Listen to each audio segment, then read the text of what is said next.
Assalamualaikum warahmatullahi wabarakatuh. Perkenalkan, nama saya Muris SPD, mahasiswa PPG 2022 UIN Sultan Taha Saifuddin Jambi. Baiklah, kami akan memenuhi tugas pembuatan video praktek mengajar mapel Quran Hadis kelas 10B dengan materi pengertian Al-Quran menurut para ulama.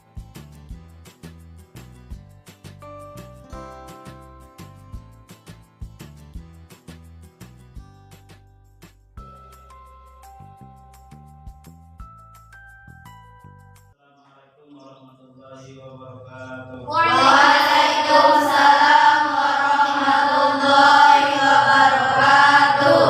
Ikut doa. Bismillahirrahmanirrahim. Rabbi zidni sadri wa yassir li amri wahlul 'uqdatam min lisani yafqahu qawli. Rabbi zidna ilman warzuqna fahman bi rahmatika ya arhamar rahimin. Amin. Sebelum kita melakukan keberadaan hari ini, terlebih dahulu Bapak ingin mengecek kehadiran para siswa sekalian. Dimulai dari Desi, Hadir.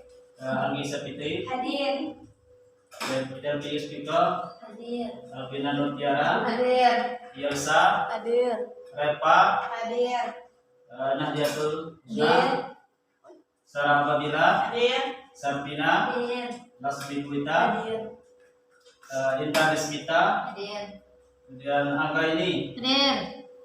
Sabina Aulia, Hadir. Riza Umami, Hadir. Lailatul Jannah, Hadir. Radia Lubna. Hadir. Berarti semuanya cukup ya, 16, berarti semuanya hari ini hadir semuanya, alhamdulillah. Jadi pada hari ini kita baru pertama kali memasuki ajaran semester 1 tahun ajaran 2022 dan 2023. Siswa-siswa sekalian, anak didik sekalian, hari pertama masuk tingkatan adik. Adapun tujuan pembelajaran kita pada hari ini, yang pertama, setelah mengamati dan mempelajari materi yang kita ajarkan pada hari ini, semua peserta didik mampu menyampaikan dan memahami pengertian Al-Quran menurut para ulama. Kemudian lagi para siswa sekaliannya dapat menyebut dan menghafal istilah-istilah lain daripada Al-Quran.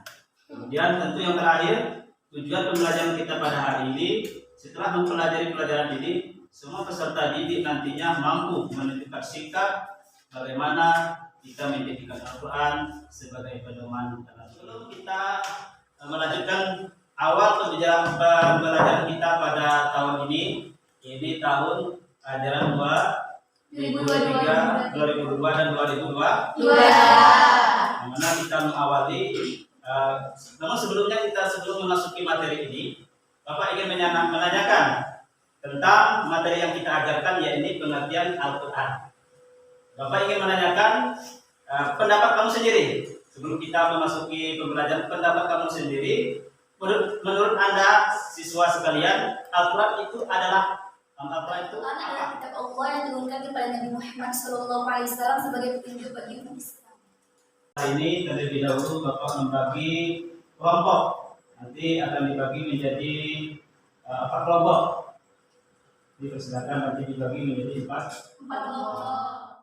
Salatullahi wa salam ala man uhiya sudah dibentuk pada seluruh peserta didik agar dapat memperhatikan struktur atau frekuensi tentang materi ajar yang kita bahas pada hari ini. Mulai dari sekarang, tolong perhatikan.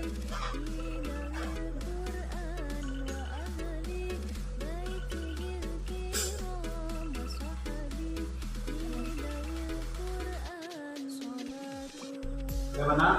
Apa perlu diulang? Sudah cukup?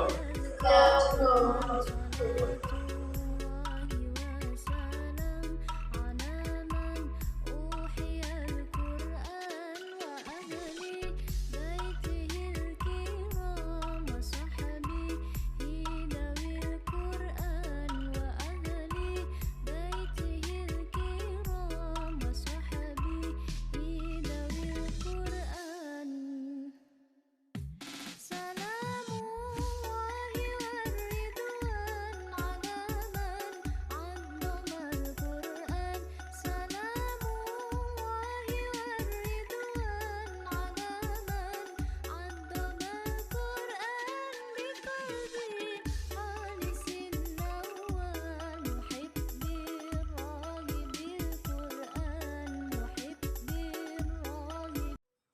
Mungkin dari diskusi pada hari ini, adakah pertanyaan atau materi-materi yang belum bisa dipahami para peserta didik?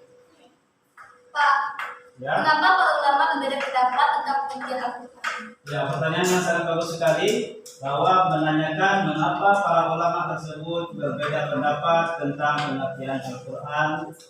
Mungkin ada para siswa yang bisa menjawab. Silakan. Kenapa Al-Quran itu ulama berbeda-beda pendapat tentang pengertian Al-Quran?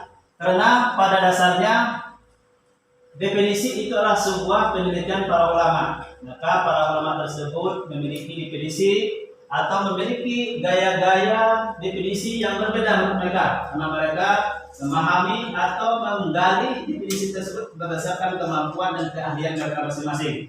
Sehingga takrif atau definisi yang dikeluarkan maka akan berbeda-beda karena metode cara penelitian tersebut berbeda, sehingga menghasilkan definisi-definisi Al-Quran yang berbeda menurut mereka. Namun tidak lari dari konteks keilmuan. Mereka sudah meneliti dan memahami sehingga dimunculkanlah definisi-definisi tentang Al-Quran menurut versi mereka masing-masing sesuai dengan sampaikan hasil diskusi yang dibagi dari 4 subtema. Yang pertama nanti tolong kelompok A menyampaikan hasil diskusinya tentang pengertian ulama secara bahasa, kelompok B menyampaikan pengertian Al-Quran secara istilah, dan kelompok C dipersilakan menyampaikan presentasinya tentang nama-nama lain atau istilah-istilah lain daripada Al-Quran. Dan yang terakhir kelompok yang keempat nanti tolong menyampaikan hasil diskusinya tentang perilaku-perilaku orang-orang yang meyakini Al-Quran sebagai pedoman hidupnya. Baiklah, dimulai dari kelompok A terlebih dahulu untuk mempresentasikan tentang pengertian Al-Quran secara bahasa. Waalaikumsalam warahmatullahi wabarakatuh. Kami akan menyampaikan hasil diskusi kami tentang pengertian Al-Quran untuk bahasa. Pengertian Al-Quran untuk bahasa ada 2 imam atau 2 ahli berpendapat tentang Al-Quran ini. Pertama, Imam Syafi'i. Imam Syafi'i berpendapat bahwa kata Al-Quran adalah isim alam. Isim alam nama untuk sesuatu bukan kata yang dibentuk atau diambil kata apapun. Imam Syafi'i ini berpendapat bahwa kata Al-Quran itu adalah isim alam. Isim alam adalah isim untuk sesuatu dan kata Al-Quran itu adalah sembarangan. Tapi kata yang diambil dari kata apapun. Pertama, kedua, Imam menurut Imam Al-Fawawi, kata Al-Quran berasal atau diambil dari kata qa'im yang merupakan bentuk dari kata qa'inah yang artinya petunjuk atau indikator. Cukup presentasinya? Sudah. Itu tangan untuk selanjutnya kami persilakan kepada kelompok B untuk menyampaikan presentasi tentang masalah pengertian Al-Quran menurut pendapat para ulama secara istilah.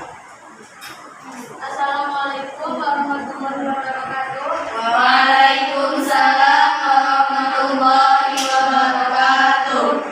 Dari hasil diskusi kami tadi, kami akan menjelaskan tentang pengertian Al-Quran menurut istilah.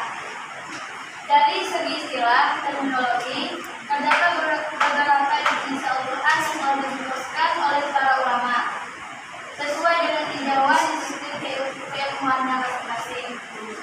Menurut Syekh Muhammad Abdul Aziz Al-Zakari mendefinisikan Bismillahirrahmanirrahim, Al-Quran huwal kitabu mu'jizun manazalul al-Nabi sallallahu alaihi wasallam al-maktubu fil masrohifi al-maktu alaihi bin nawasirul muta'abbadu bitilawati.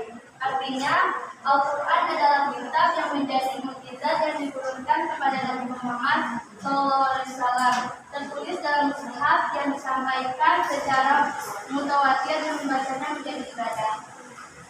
Menurut Syekh Muhammad Qadari, Bismillahirrahmanirrahim, Al-Quran wal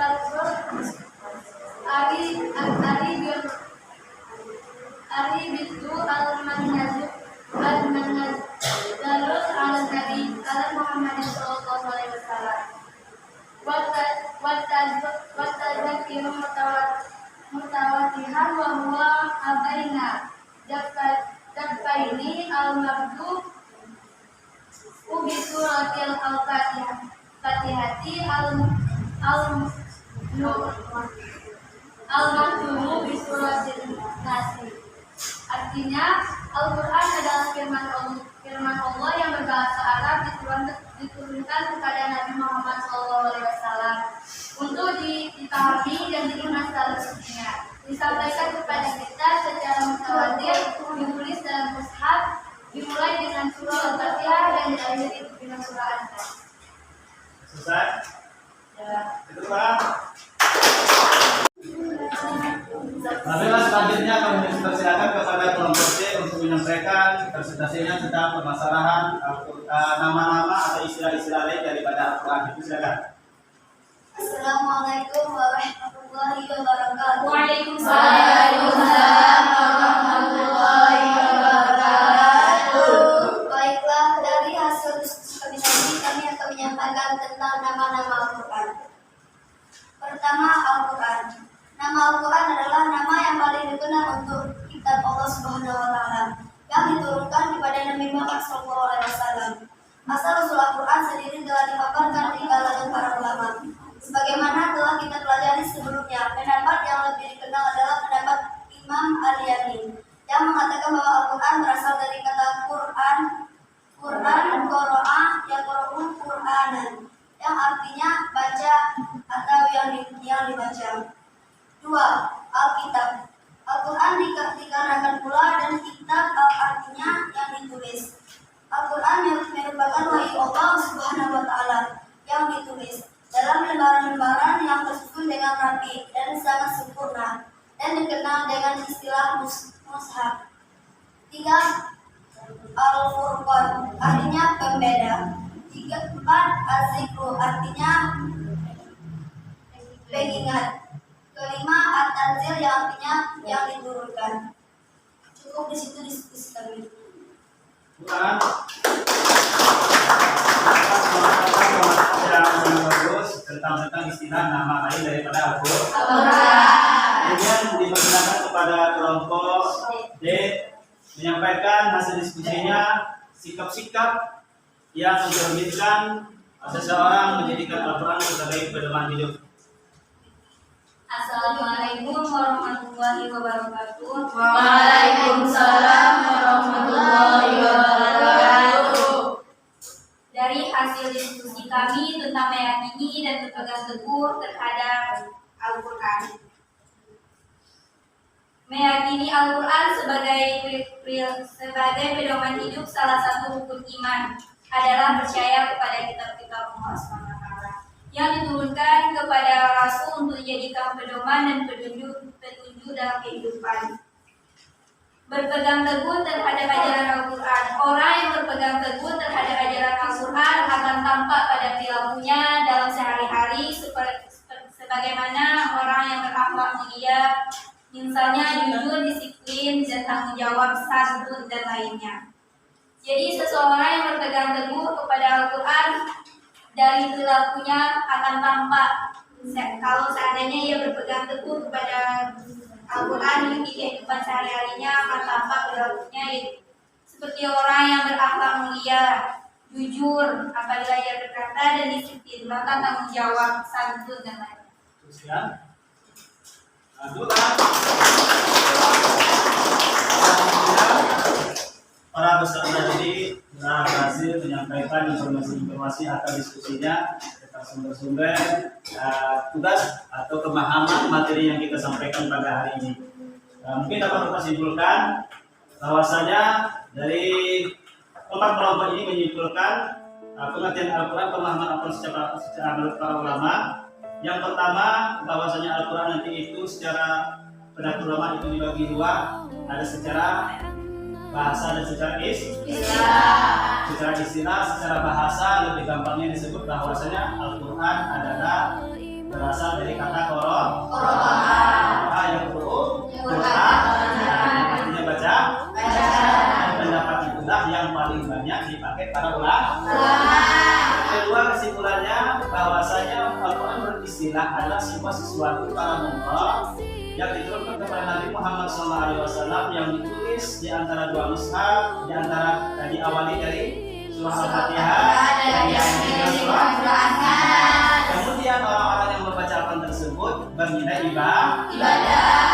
Kemudian nanti Al-Quran mengandung istilah lain atau nama-nama lain daripada Al-Quran. Itu sudah dijelaskan dari kelompok 3 atau kelompok C bahwa Al-Quran ada istilahnya namanya Al-Quran, mushaf, dan az-zikru, dan itulah nama-nama yang populer. Namun di samping itu masih ada nama-nama lain lagi yang digunakan untuk menamai Al-Quran. Kemudian yang terakhir kesimpulannya adalah bahwasanya Al-Quran itu orang-orang yang meyakini Al-Quran sebagai pedoman hidupnya akan tercermin dalam tingkah lakunya dalam kehidupan sehari-hari. Yang pertama, otomatis mereka akan selalu taat kepada perintah Allah Subhanahu Wa Taala, jadi melakukan segala perintah dan meninggalkan segala larangan. Kemudian juga nanti dia memiliki sifat jujur. Intinya orang-orang yang meyakini Al-Quran sebagai pedoman hidup dalam kehidupannya menjadikan Al-Quran sebagai pedoman hidup dan cerminlah akhlakul karimah, baik hubungan dengan Allah maupun hubungan dengan manusia. Baiklah para peserta ini, karena diskusi telah kita lakukan dan kita bisa mengambil kesimpulan pada hari ini, maka materi selanjutnya yang akan kita bahas untuk pertemuan berikutnya adalah tujuan dan fungsi Al-Quran diturunkan. Mungkin sebelum memasuki materi itu, peserta didik dimohon membaca dan menggali sumber-sumber yang berkaitan dengan fungsi tujuan Al-Quran diturunkan, agar nantinya ketika memasuki pembelajaran nantinya siswa peserta atau peserta didik telah ada atau telah memiliki sumber-sumber atau memiliki sumber-sumber atau ilmu tentang pembahasan yang akan kita bahas pada pertemuan berikut. Sekian pertemuan kita pada hari ini. Assalamualaikum warahmatullahi wabarakatuh.